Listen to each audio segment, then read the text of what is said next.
حفات لك اختي شنو غدير للفطور ولا للعشاء.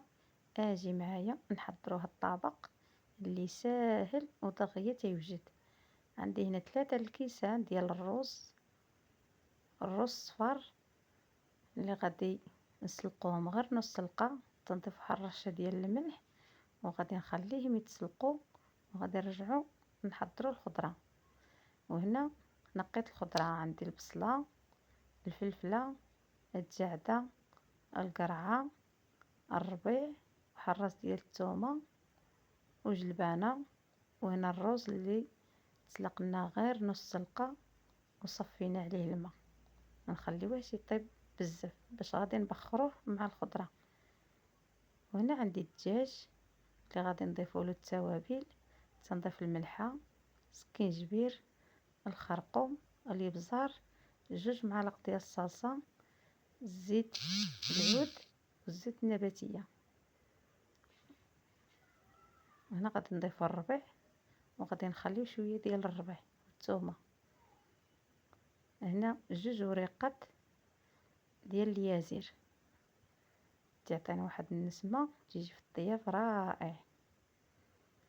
صافي هنا ضفت الزيت العود، انا غنضيف زيت نباتيه، وغادي نشرمل هاد الدجاج وغادي نخليوه مرقد حتى نبغيو نبخروا الخضره تدخل فيه ديك الشرموله. صافي هنا بغيتو تضيفوا عليه شي طريف ديال الحامض ضيفوه عليه، ما بغيتوش تبقى الاختيار ديالكم. هنا بعد ما ترقد لي الدجاج ديك العطريه، وهنا بقات لي ديك العطريه، غادي نضيف فيها هاد الخضره ديك شرموله، وغادي نضيف جلبانه، وغادي نضيفو الربيع والثومه. غادي نخلط هاد الخضره، تما غادي نزيد الرز.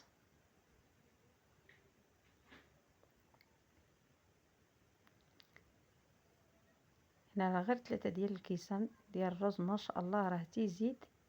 نتوما تتعدلوا على حسب افراد العائله اللي عندكم. صافي هنايا كنت خلط وما هزليش هاد الكفه. انا غادي نضيف هاد البانيو اللي كبير شويه نخلط فيه، وانا غادي نخلط مزيان الخضره مع هاد الرز. صراحه هاد الطبق هذا تيجي رائع، حتى الوليدات اللي ما تياكلوش الخضره هذيك طايبه هيدا مبخره مع الرز راه تيحماقوا عليها، تياكلوها وما تيحسوش بيها.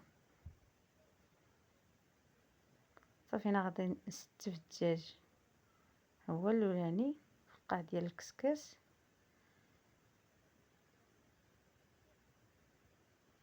من بعد غادي نزيدو داك الخضره والرز.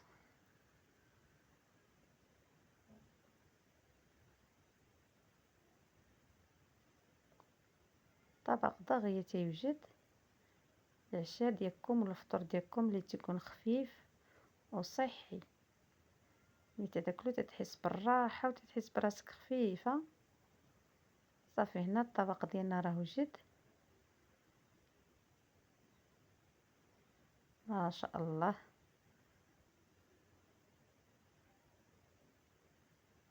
بقينا دابا غير نقدموه.